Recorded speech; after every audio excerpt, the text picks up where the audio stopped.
بسم اللہ الرحمن الرحیم۔ السلام علیکم ورحمۃ اللہ وبرکاتہ۔ عزیز طلباء کرام، امید ہے آپ سب بخیر و عافیت ہوں گے۔ آج ہم صحاح ستہ کی عظیم المرتبت کتاب سنن ابن ماجہ کے سبق نمبر 36 کو پڑھنے جا رہے ہیں، اور ہمارے آج کے سبق کا عنوان ہے اسقی یا زبیر ثم ارسل الی جارک۔ یہ مقدمہ کی حدیث نمبر 15 کا حصہ سوم ہے، اور اپنے آج کے سبق میں ہم اس حدیث پاک کی تشریح کو مکمل کریں گے۔ آئیے ایک نظر اپنی آج کی حدیث پاک پر ڈالتے ہیں۔ یہ حدیث پاک جس میں سیدنا عبداللہ بن زبیر رضی اللہ تعالی عنہ اور ایک انصاری شخص کے درمیان جھگڑے کی تفصیل بیان کی گئی ہے، اس حدیث پاک کے 2 حصے ہم پڑھ چکے ہیں، اور اپنے آج کے سبق میں ہم اس حدیث پاک کی تشریح کو مکمل کریں گے۔ آئیے اپنے آج کے سبق کی تشریح کی جانب بڑھتے ہیں۔ شارح مصابیح علامہ طور پشتی یہ فرماتے ہیں کہ سلف صالحین کی یہ عادت نہیں تھی کہ منافقین کو وہ وصف دیا جائے جو وصف مدح والا تھا، اگرچہ وہ نسب میں شریک ہی کیوں نہ ہوں، یعنی کسی منافق کو انصاری کہہ کر اس کو پکارنا یہ سلف صالحین کی عادت نہیں تھی، اس لیے کہ انصار کا اطلاق ہمیشہ مخلص مسلمانوں پر ہوتا رہا ہے، اور دوسری طرف چونکہ ان کو بدری بھی کہا گیا ہے، اور بدر والوں کے لیے وعدہ عظیم ہے، اور منافق کے لیے وعدہ عظیم نہیں ہو سکتا۔ اس لیے محققین اہل سنت یہ فرماتے ہیں جب تک تاویل ممکن ہو اور کسی کے کافر ہونے یا منافق ہونے کے بارے میں نقل صحیح موجود نہ ہو تو ہرگز کسی کو کافر یا منافق نہیں کہنا چاہیے۔ تو یہاں تعویل ممکن ہے، مثلا ایک تعویل یہ کی جائے کہ غصہ کی وجہ سے بلا اختیار ان کے منہ سے بے ادبی کا یہ جملہ نکل گیا۔ دوسرا یہ کہ انصاری اس کلام کی وجہ سے بہت بڑے گناہ گار ہوئے مگر کافر نہیں ہوئے، کیونکہ غلط فہمی کی وجہ سے ان سے یہ جملہ سرزد ہو گیا تھا۔ تیسری تعویل یہ ہے کہ ان کو منافق اس وجہ سے نہ کہا جائے کہ ان انصاری کے کلام کا یہ مطلب بھی ہو سکتا ہے کہ اے اللہ کے رسول، آپ یہ پانی مجھے بھی دے سکتے تھے اور حضرت زبیر کو بھی دے سکتے تھے، آپ کے لیے دونوں باتیں جائز اور ممکن تھیں، لیکن آپ نے حضرت زبیر کو قرابت داری کی وجہ سے ترجیح دی، یعنی آپ نے احد الجائزین کو ترجیح دی، نہ کہ جانب حرام کو۔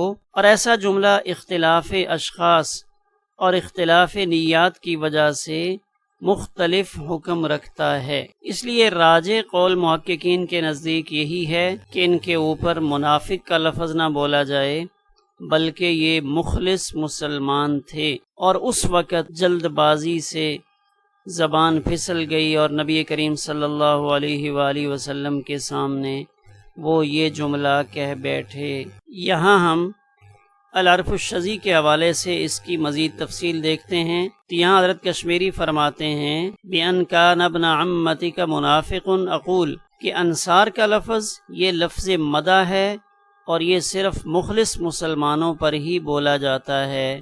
اگر کوئی یہ کہے کہ اس میں توسع ہے، یعنی انصار کا لفظ مسلمان کے علاوہ غیر مسلم پر بھی بولا جا سکتا ہے اگر ان کا تعلق قبیلے کے اعتبار سے انصار سے ہو، تو حضرت کشمیری فرماتے ہیں کہ میں یہ کہوں گا کہ ان کے لیے تو بدری کا لفظ بھی استعمال ہوا ہے، اور بخاری شریف میں یہ بات آئی ہے کہ بدر والوں کے لیے وعدہ عظیم ہے۔ تو اس کی مزید تفصیل یہاں آپ اس صفحے پر دیکھ سکتے ہیں۔ تو اب ہم اس حدیث پاک کی مزید تشریح آگے دیکھتے ہیں کہ جب نبی کریم صلی اللہ علیہ وآلہ وسلم نے حضرت زبیر رضی اللہ تعالی عنہ سے یہ فرمایا کہ آپ پہلے اپنے کھیت میں پانی لگاؤ اور پھر پانی کو چھوڑو، آگے سے ان انصاری نے یہ کہا یہ چونکہ آپ کے پھوپھی کے بیٹے ہیں اس لیے آپ ان کو پہلے پانی لگانے کا حکم دے رہے ہیں۔ یہ سن کر نبی کریم صلی اللہ علیہ وآلہ وسلم کا چہرہ انور سفید سے سرخ ہو گیا، ای تغیر، اور آپ کے چہرے کا رنگ بدلنا یہ غضب سے کنایا ہے کہ آپ غضبناک ہو گئے۔ عبد الرحمن ابن اسحاق نے اپنی روایت میں یہ الفاظ نقل کیے ہیں، حتی عرفنا